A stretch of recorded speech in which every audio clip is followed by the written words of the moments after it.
무더위 속에서 또 한 주간 함께 살아오신 사랑하는 성도 여러분, 어떤 중에서도 우리가 늘 붙잡고 있는 이 말씀이 우리 안에 있다면 우리는 주 안에서 승리하고 평안할 줄로 믿습니다. 우리 함께 또 고백합시다. 하나님께서 하십니다. 선포하시겠습니다.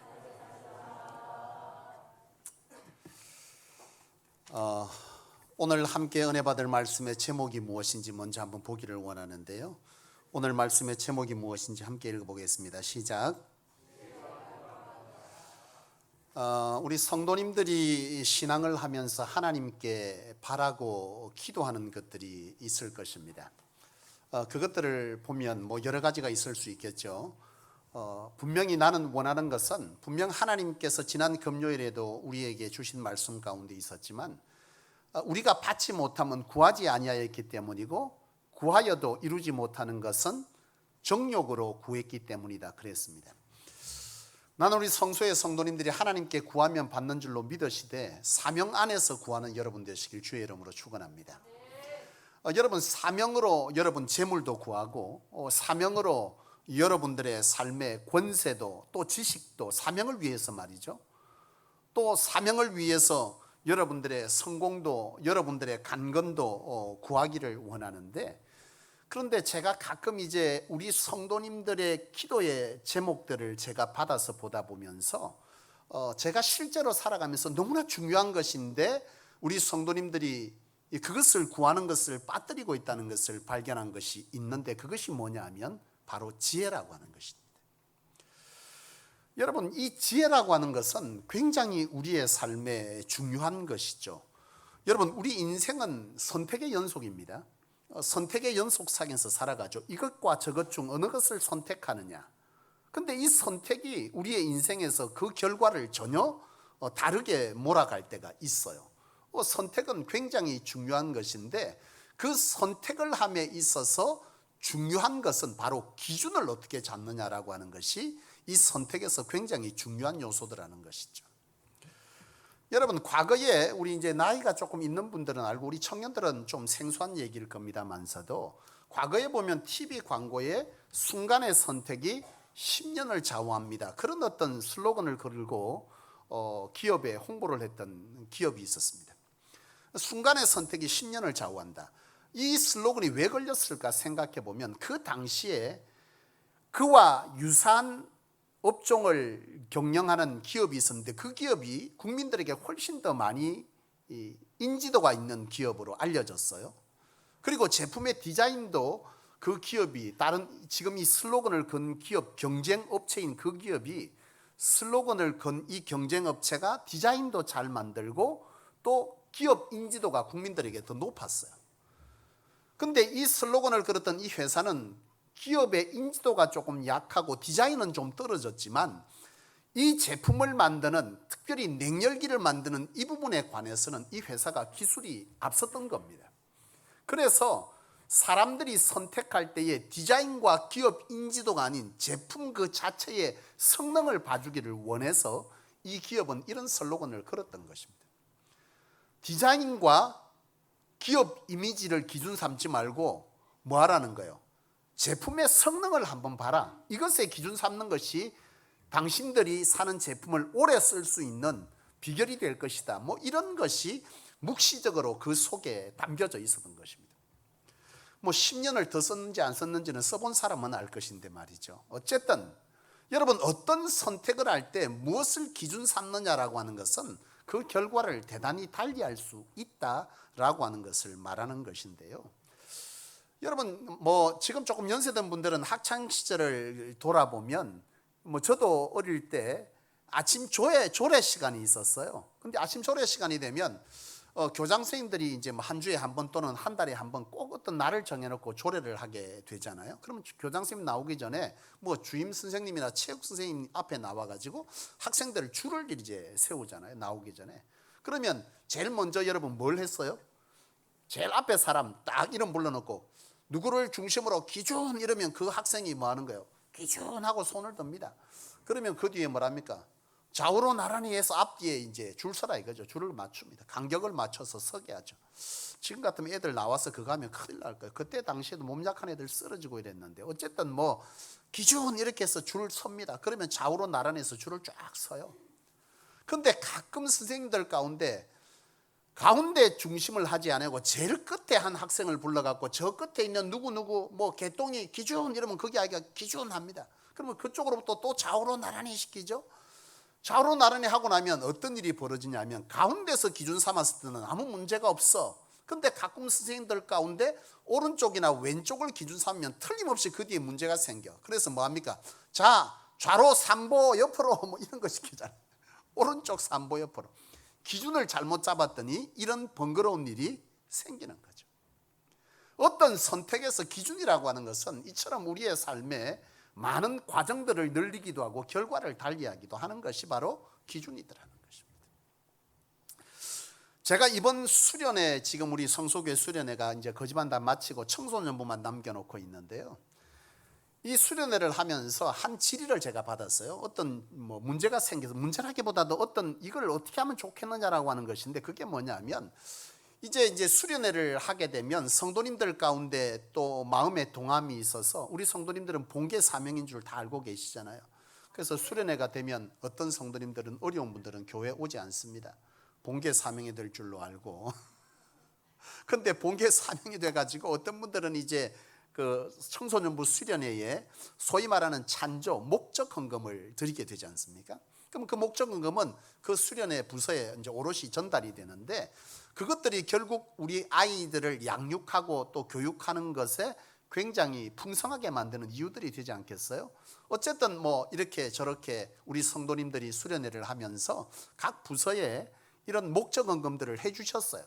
이제 은혜 가운데 잘 마쳤단 말이에요. 근데 이제 너무 고마운 거지. 원래 예산은 뭐 이 정도인데 더 풍성하게 됐으니 우리 교사 선생님들이 굉장히 고마웠던 겁니다. 그래서 고민 끝에 이렇게 함께 찬조해 준 분, 이 목적 헌금 해 주신 분들에게 감사의 표현으로 선물을 하자, 이렇게 된 거예요. 그래서 이제 그 목적 헌금 하신 그 개인에게 각각의 선물을 하게 됐는데, 이것이 문제가 됐던 거예요. 뭐의 문제냐? 예를 들어서 내가 10만 원을 찬조를 했어요. 이런 분에게 2만 원짜리 선물을 줬다면 뭐 그런 대로 괜찮은데, 3만 원을 했다. 내게 그 3만 원은 컸어. 어쨌든 어려운 중에 마음이 동해서 3만 원을 목적헌금을 했는데 2만 원짜리 이 선물을 받았다 이 말이에요. 그러면 이 상황이, 이 3만 원 드렸던 이분은 어떤 마음이 들겠어요? 엄청 마음이 어려운 거야. 내 3만 원밖에 못 줬는데 2만 원짜리 선물을 주면 이거 우짜잔 말이고. 그리고 옆에 있는 분이 어려워하는 이 마음을 보고 얘기를 한 거예요. 선물 안 주면 좋겠다. 근데 이제 이걸 가지고 이견이 생긴 거예요. 선물을 주는 게 맞냐, 안 주는 게 맞냐. 내가 솔로몬도 아니고 내한테 왔어. 이거 목사님, 선물을 주는 게 맞습니까? 안 주는 게 맞습니까? 어찌해야 됩니까? 여기 보면 이견이 다 나옵니다. 어떤 분은 안 줘야 된다고 머리를 갸우뚱거리는데요. 제가 진짜 고민하면서 기도하는 마음으로 여기에 대해서 판결을 내린 거야. 근데 이 판결을 내릴 때 기준을 어디에 잡느냐는 거죠. 기준을 어디에 잡느냐에 따라서 전혀 다른 해석이 될 수 있습니다. 자, 여러분, 기준을 받는 사람의 입장에서 본다면 안 줘야 되는 거죠. 그렇잖아요? 3만 원 줬는데 2만 원짜리 선물 줘서 너무 마음이 어려워. 그러니까 그 선물을 안 주는 게 맞아. 근데 그 기준을 학생에게 맞추면 줘야 됩니다. 왜냐하면 여러분, 내가 누군가에 의해서 내가 도움을 받았어요. 그래서 내가 더 풍성한 교육의 양질의 교육을 받았단 말이에요. 그렇다면 이것에 대해서 받은 것에 감사할 줄 아는 마음을 가르쳐야 된다는 것에 학생의 기준을 맞추면 이 선물을 주는 것이 맞는 거죠. 자, 여러분, 이것이 어느 부서에서 어떤 목적으로 드려졌냐라고 볼 때 교육부서에서 교육을 목적으로 줬어요. 그렇다면 선물을 줄 때에 3만 원에 2만 원짜리를 선물을 줬다 할지라도 그분들을 초청하여서 예배에 또는 어떤 모임에 초청하여서 이 학생 임원들로 하여금 그 선물을 그분에게 전달했다면 그것이 결국 만 원밖에 찬조한 것이 아닌 결론을 내렸다 할지라도 그 2만 원을 돌려주는 것이 이것조차 뭐가 될 수 있는 거죠? 교육이 될 수 있다 이 말이죠. 어떤 기준을 삼느냐에 따라서 우리는 전혀 다른 해석을 놓을 수 있죠. 저는 살아가면서 우리가 어떤 선택을 할 때 어떤 기준을 잡느냐라고 하는 것은 굉장히 중요한 것이고, 이 기준에는 지혜가 필요하다는 것을 깨닫게 됩니다.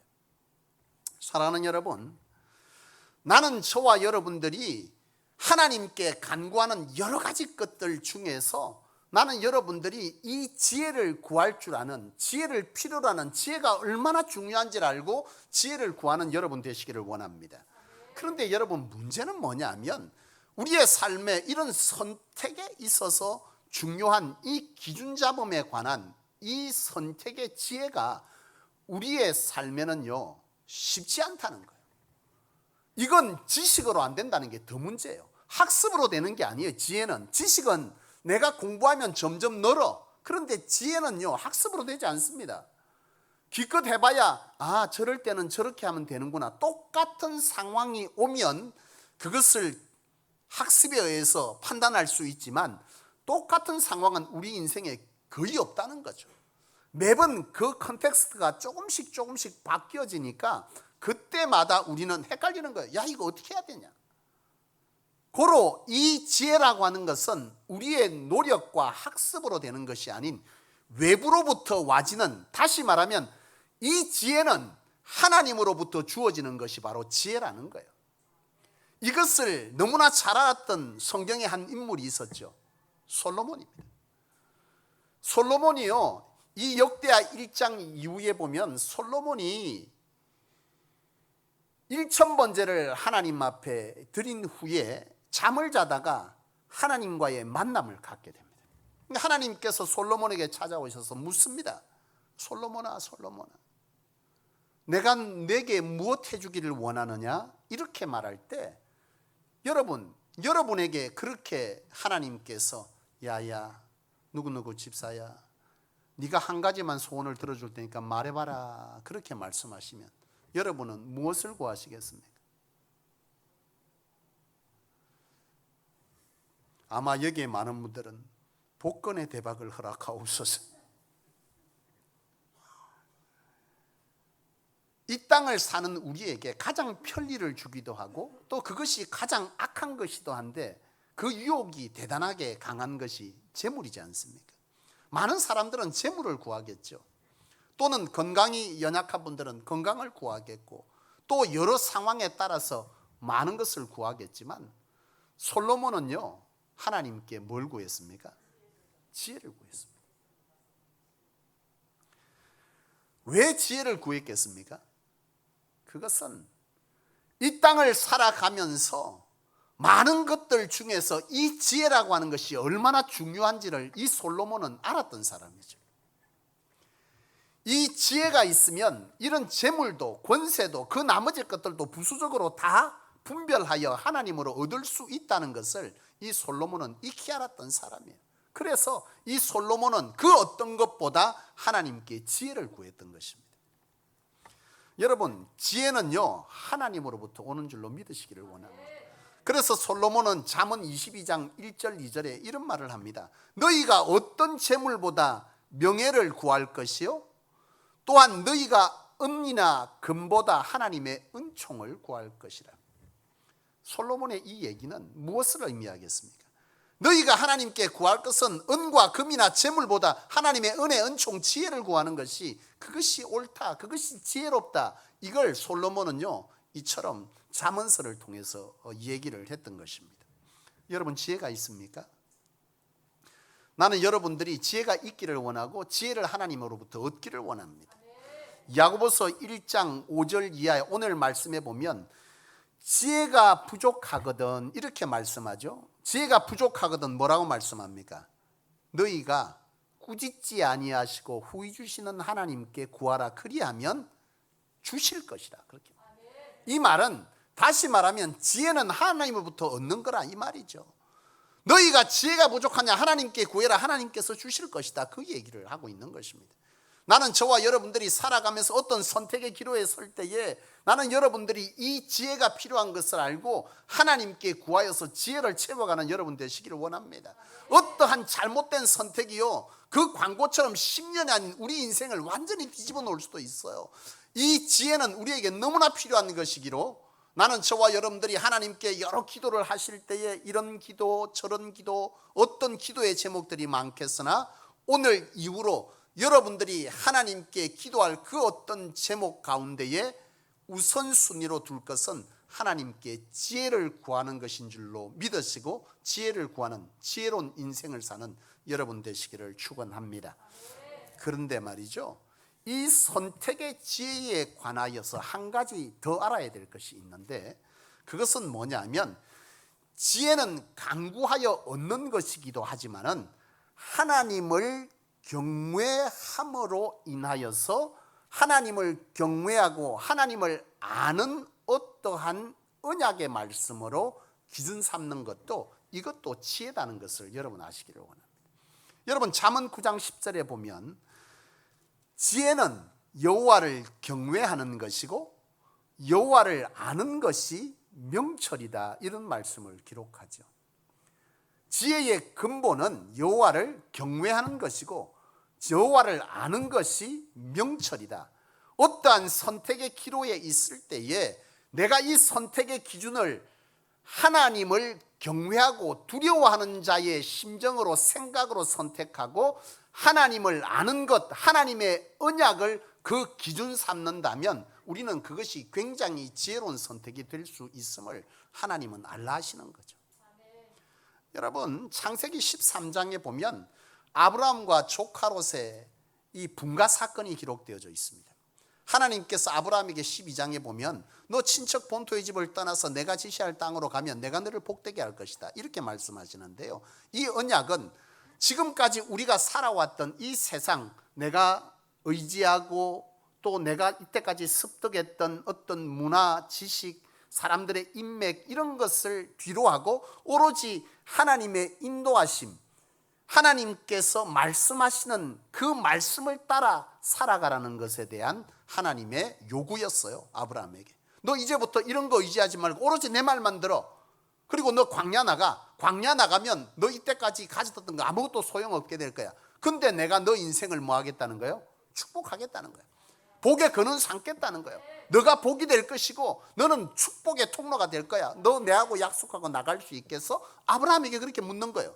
사실 굉장히 황당한 얘기죠. 지금 이 시대에도 여러분들에게 그런 얘기를 하나님이 하신다면 아멘하고 떠날 수 있는 사람이 얼마나 되겠습니까?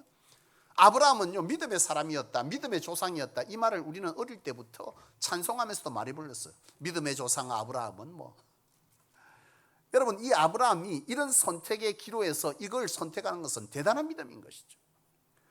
이거 아니면 안 될 줄 알고, 돈 아니면 안 될 줄 알고, 지식 아니면, 명예 아니면, 내가 건강 아니면 안 될 줄 알고 살았던 내게 하나님은 믿음을 요구하는 거죠. 너 믿겠냐? 그러면 내가 너를 축복하겠다. 그래서 아브라함은요 이 믿음을 선택하고 떠났어. 근데 떠날 때에 아브라함이 조카 롯을 데리고 떠납니다. 조카 롯을 데리고 떠났는데 그 데리고 떠나서 광야에 나가면 죽을 줄 알았는데 이 창세기 이 13장 이후에 보면 아브라함의 소유가 많아, 이렇게 기록합니다. 그러니까 사람들이 살던 지식, 경제, 재물, 인맥 뭐 이런 것들이 내 인생을 소유가 많이 되게 할 줄로 믿고 사람들은 살아가는데 아브라함은 그것이 아닌 하나님의 언약의 말씀을 붙들고 살아가는 그 삶을 선택했고 그것이 광야에서 살아가는 세월이었는데 사람들은 광야 나가면 다 죽을 줄 알았는데, 망할 줄 알았는데, 안 될 줄 알았는데 아브라함의 인생에 소유가 많았다고 성경은 기록하는 거죠. 이 아브라함의 소유가 많아졌습니다. 놀랍죠? 하나님으로 되어졌다는 얘기입니다. 그런데 이 아브라함이 소유가 많아졌는데 문제는 뭐냐면 데리고 갔던 이 조카에게도 소유를 주었는데 이 조카의 소유도 많아지고 아브라함의 소유도 많아지고 참 행복한 일이고 좋은 일인데 소유가 많아지니 딴 생각이 난 거예요, 조카 롯이. 그래서 조카 롯의 종이 아브라함의 종과 자꾸 다툽니다.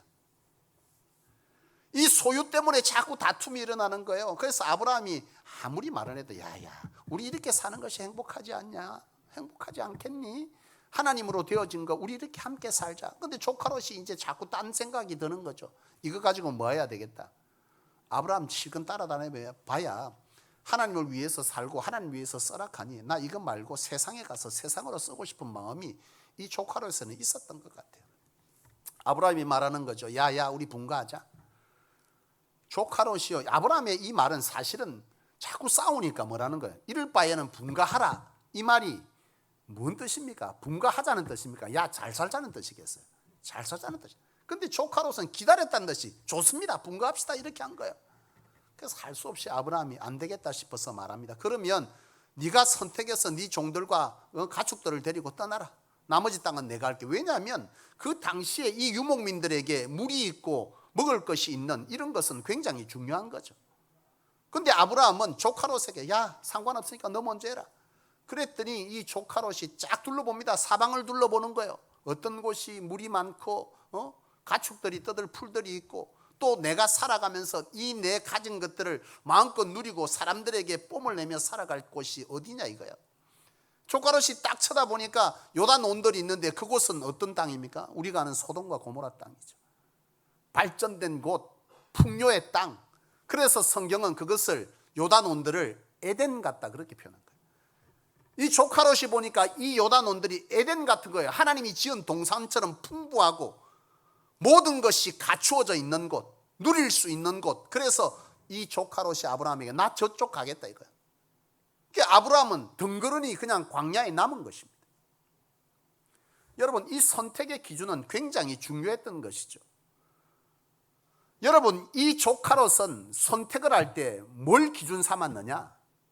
재물을 그리고 이익 계산을 자기의 인생의 누림을 이 기준에 선택 삼았습니다. 자기 인생의 미래를 선택 삼을 때. 근데 아브라함은 뭘 선택한 거죠? 하나님의 언약. 하나님을 두려워하고 지금까지 살게 하신 내가 알고 있는 하나님을 아는 지식, 이것이 이 아브라함에게는요 뭐가 됐던 거예요? 선택의 기준이 된 거예요. 이게 지혜인 거죠. 여호와를 아는 것, 여호와를 경외하고 인정하고 두려워하는 마음으로 선택하는 것, 이것이 지혜인 거죠. 아브라함은 그런 선택을 해냈던 것입니다. 그 끝은 우리가 너무나 잘 알죠. 내가 이걸 선택하고 가면 잘 될 줄 알고 이 요단 온들 에덴 같은 땅을 선택했던 이 조카롯의 미래는요 사망이죠. 죽음이죠. 모든 것을 다 잃었죠. 근데 아브라함은 아니죠. 그 광야에서 그 척박한 땅에서 하나님께서 말씀하신 그 축복의 언약을 전성했던 사람 아브라함. 그의 인생의 미래는 우리가 생각했던 것과 전혀 달랐습니다. 사랑하는 여러분, 그리스도인, 예수 믿는 사람, 하나님의 백성은 어떤 삶을 살아가야 하느냐? 여러분들의 인생, 우리의 인생은 많은 순간순간의 선택의 기로에 서게 되고 그 선택의 기로에서 우리는 무엇을 기준 잡느냐에 따라서 우리의 미래는 달라질 것인데 그 기준을 믿는 자는 어디에 기준 잡아야 되느냐는 거예요. 로마서 8장에 보면 영의 사람과 육의 사람을 얘기합니다. 영의 사람이 있고 인생에는 두 가지 인생이 있는데 영의 인생과 육의 인생이 있다. 영의 인생은 영의 것을 생각하고 육의 인생은 육의 것을 생각하는데 영의 것을 생각하는 사람은 뭐예요? 생명이고 평안이지만 육의 것을 선택하여 사는 사람은 사망이다 그렇게 얘기했죠. 여러분 아브라함과 조카롯이 딱 그 인생이죠. 영의 것을 선택한 사람, 하나님의 언약을 선택한 사람, 하나님을 경외하고 두려워하는 마음으로 하나님께서 되게 하실 것이고 내가 하나님의 것을 이탈하고 세상의 것을 찾고 사는 세상 사람과 같이 살아가는 하나님 앞에 부름받은 하나님의 사람이 세상 사람과 같은 선택을 하게 될 때에 그 미래는 어떻게 될 것이냐라고 하는 것에 대해서 이 아브라함은요 잘 알았던 사람이죠. 그래서 아브라함은요 그런 선택을 한 것입니다. 비록 내 앞은 막막하지만 내 앞은 어떻게 될지 모르지만 내 주변은 척박하지만 하나님의 언약을 붙잡는 이 지혜, 이것이 하나님의 사람이 해야 될 일이고 그 선택을 한 사람은 하나님의 언약의 성취를 보는 자죠. 믿는 자와 안 믿는 자는요 내가 세상 사람과 똑같이 살다가 필요할 때만 하나님 이것 좀 해결해 주세요, 이게 그리스도인 아니에요. 이거 하나님의 사람 아닙니다. 종교인입니다. 종교인. 그런 사람에게 하나님의 은혜는요 부스러기 은혜밖에 없어. 진정한 은혜는, 하나님의 정복의 역사는, 하나님의 사람들로 이 땅에 하나님의 하나님 되심을 보게 하는 자는요, 하나님의 방식으로 하나님을 두려워할 줄 아는 바로 그런 선택을 하는 자를 통해서 하나님은 하나님의 자신을 드러내는 것입니다. 사랑하는 여러분, 그렇습니다. 나는 저와 여러분들이 우리의 삶의 지혜는 너무나 중요한 것인 줄로 알기를 원합니다. 여러분, 이 지혜는 이처럼 하나님으로부터 받는 것이기에 여러분, 이 지혜를 기도할 때 지혜를 간구하십시오.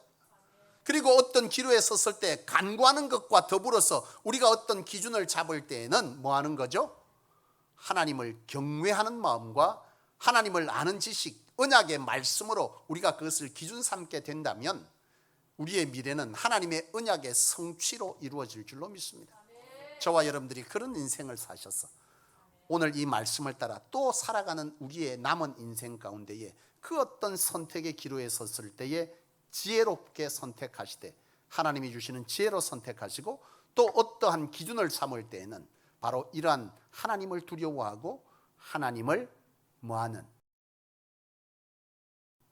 언약을 기준 삼는 그런 여러분 되셔서 아브라함에게 보여주셨던 그 언약의 성취가 우리의 삶을 넘어 우리의 후손들에게도 그대로 물려지는 그런 귀한 복이 저와 여러분들의 인생 삶 가문 가운데 있게 되기를 주의 이름으로 축원합니다. 기도합시다. 하나님 아버지, 세상은 누군가의 인생의 경험을 적어놓은 책들을, 지식들을 쫓아 살면서 나도 그리 될 것이라 믿고 노력하고 애쓰며 살지만 인생에서 얻게 되는 경험은, 하나님께서 알게 하시는 지혜는 내 인생, 우리의 인생 그와 같은 지식으로 되지 않는다인 것을 우리로 알게 하셨음에 오늘 이 시간 주신 말씀을 쫓아 하나님의 지혜로 하나님을 경외하고 하나님의 언약으로 기준 삼아 사는 저희 되기로 이 시간 말씀 앞에 결단합니다. 결단은 하나님의 거룩한 권속들 위에 하나님 은혜를 더하여 주옵시고 성령의 충만한 은혜를 베풀어 주셔서 어떠한 기로에 섰을 때에 이 선택의 기준을 바로잡는 하나님의 사람답게 잡는 이들 될 수 있게 도와주셔서 결심 위에 은총이 하나님의 역사와 하나님의 축복을 낳는 그런 복된 인생의 주인공이 되는 사람들이 저희들 다 되게 도와주시옵소서. 성소가 성소되게 하여 주옵소서. 참 그리스도인다운 그리스도인, 교회다운 교회는 진정 하나님의 사람이 하나님의 사람으로 살아갈 때 교회요, 그것이 진정한 그리스도인인 줄로 믿사오니 오늘 이 말씀을 마음에 깊이 뿌리내릴 수 있게 도와주셔서 이 성소 안에 있는 이들을 통해 이 세상을 하나님의 말씀의 능력으로 정복해가는 하나님의 놀라운 역사의 주인공이 다 될 수 있게 하여 주시옵소서. 예수님의 이름으로 간절히 기도하옵나이다. 아멘.